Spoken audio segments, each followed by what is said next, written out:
All right, let's just take a moment to talk about or to look at the progress of this week's harps. In the past few weeks, I've been trying to hammer out different harps, and they've been varying degrees of success and failure. Here is a few of this week's harps.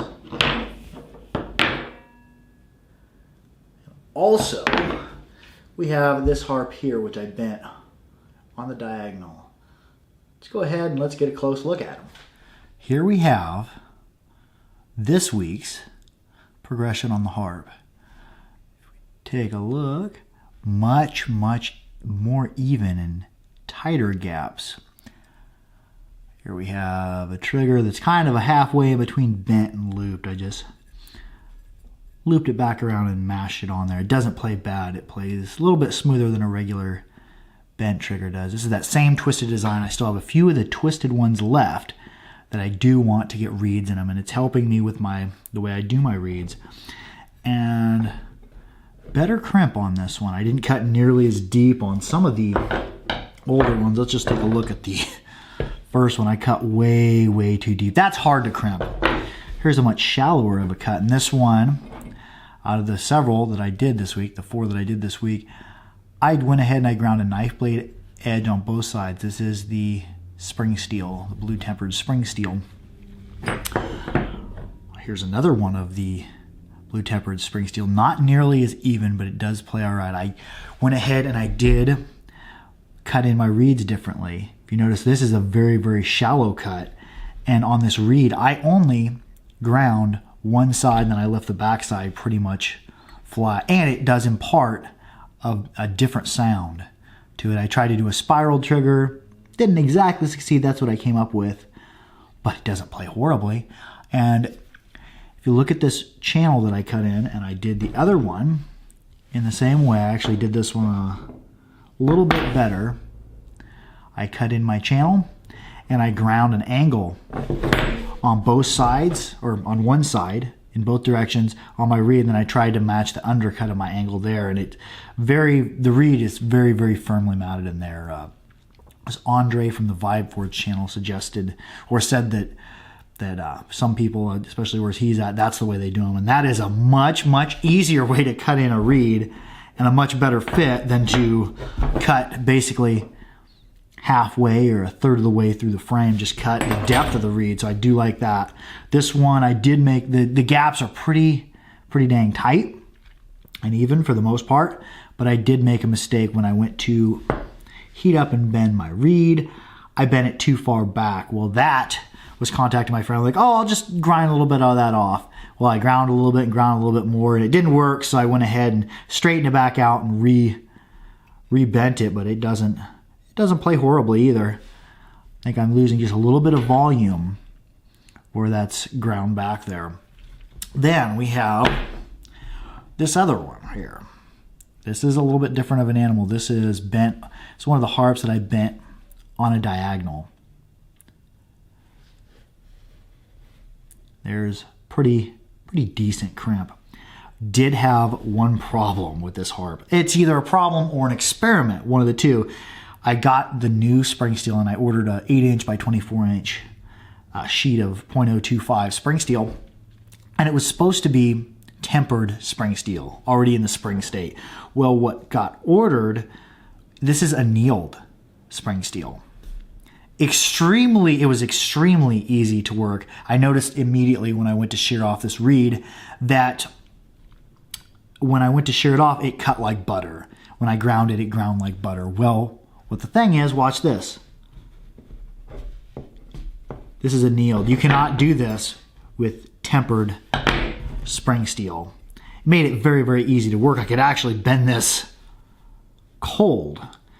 But I went ahead and tried to temper it in my oven. It did not work. So what I'm going to have to do is I'm going to be taking and oil quenching this and then trying to soften it a little bit to draw the temper out, or to temper it in my oven. I'm going to experiment with that. I don't know if that'll work.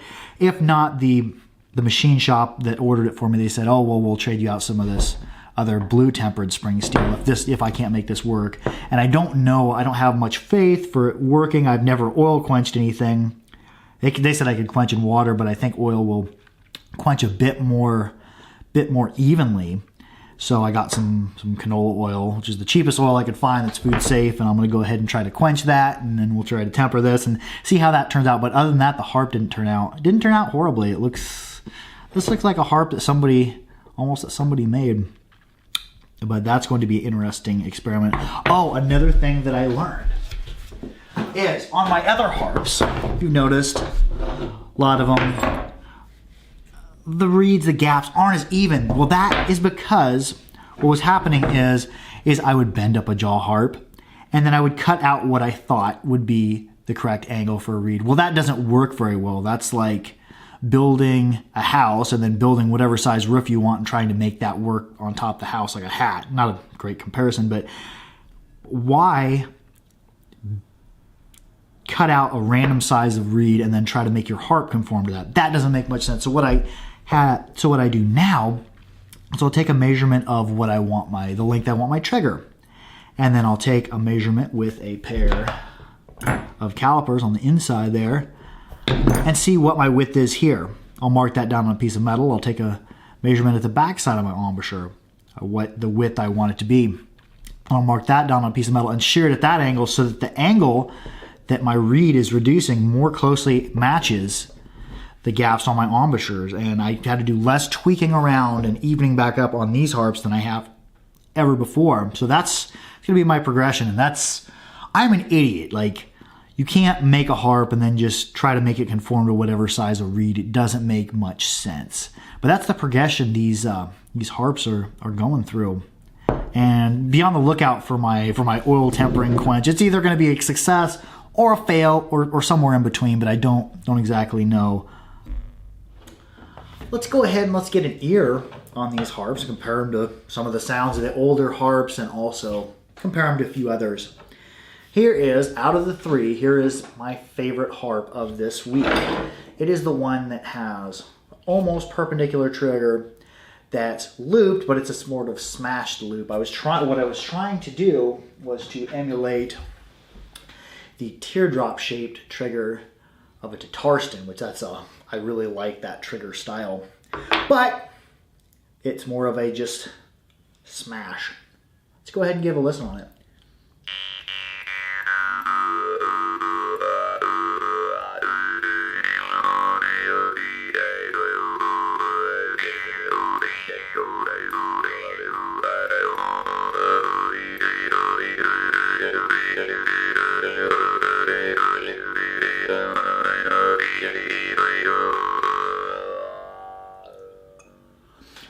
Much better volume, much better sound, because my gaps are a lot more even than any harp I produced in the past. I think when your gaps are a little askew, that causes shrillness, that causes unwanted frequencies that kind of cancel each other out. The more even the gaps, better the sound.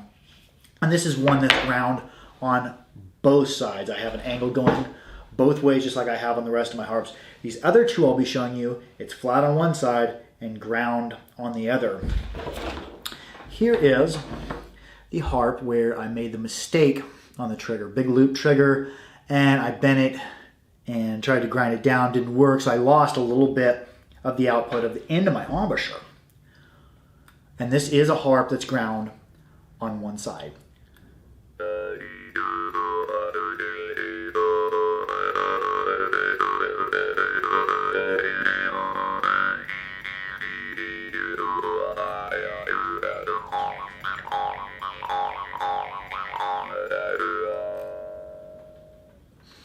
Having the reed ground on just the front face and keeping the back flat gives it seems like a more outer spacey sound, even with that little area being ground off.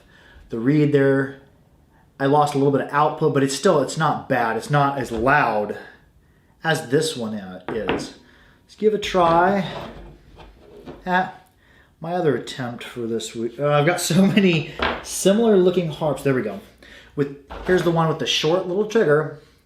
I tried to do the little spiral. What I was trying to emulate was on some of the Glazerins, we have that little cinnamon roll design. And this one is also only ground on the face. It's only, my knife blade is made by grinding it on just the front side and not having a matching angle on the back.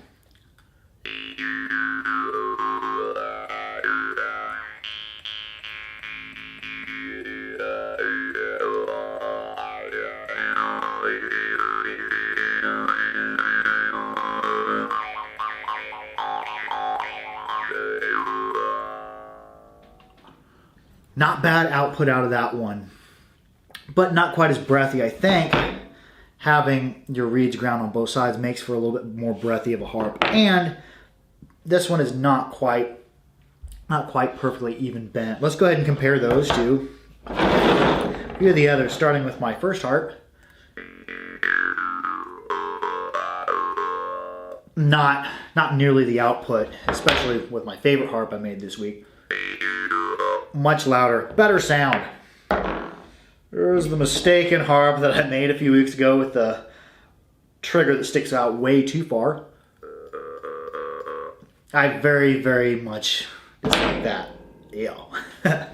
Here's some of the ones from the week before.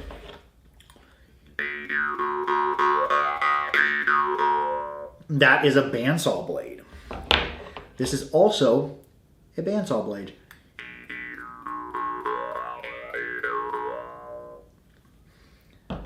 Here is the spring steel.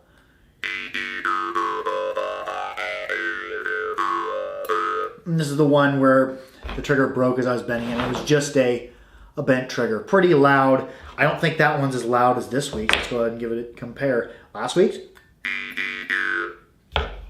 This week's. Pretty close. There's some percussive noises. I think this one, a little bit louder. I give it much better sound, bright, crackly sound, better on the percussive noises. So I'm heading in the right direction. Let's go ahead and let's listen to this one, the one bent on the diagonal. Now keep in mind, this is annealed spring steel. This is the one I'm going to be trying to do the oil quench. So right now, it's not very springy. It's just soft steel. It's what will potentially be good spring steel if I can quench it right. And let's get a lesson.